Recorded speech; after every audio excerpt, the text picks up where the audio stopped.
DPRD beri atensi tingginya angka anak tidak sekolah di Maluku Tengah capai 1.328 siswa.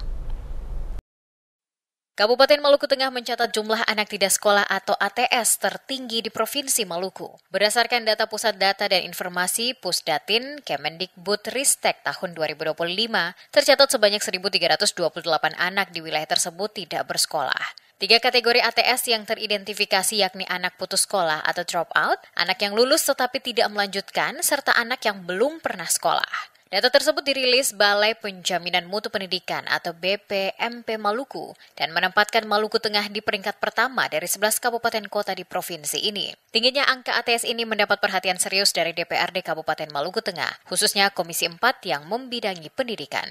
Ketua Komisi 4 DPRD Maluku Tengah Musriadin Labahawa kepada DMS Media Group di Masohi pada Kamis 3 Juli meminta pemerintah daerah melalui Dinas Pendidikan dan Kebudayaan untuk segera melakukan langkah konkret.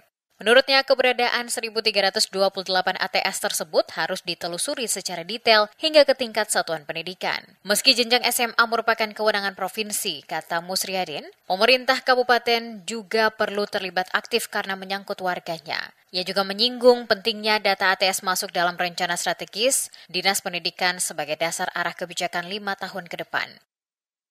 Berkaitan dengan anak tidak sekolah, ini sesuatu yang bertentangan juga dengan undang-undang, bahwa undang-undang mewajibkan setiap anak itu berhak untuk mengenyam pendidikan.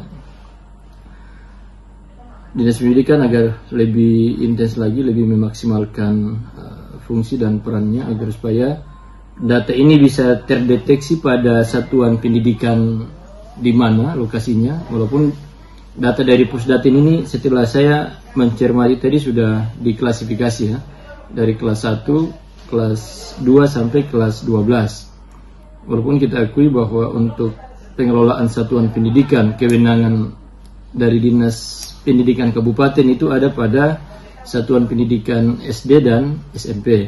SMA itu menjadi kewenangan pemerintah provinsi. Tapi apapun yang terjadi, karena ini masuk dalam wilayah Maluku Tengah, juga menjadi perhatian bersama kita. Musriadin berharap seluruh pihak termasuk pemerintah Provinsi Maluku dapat mengambil langkah strategis untuk menurunkan angka ATS di Maluku Tengah yang tersebar di 19 kecamatan.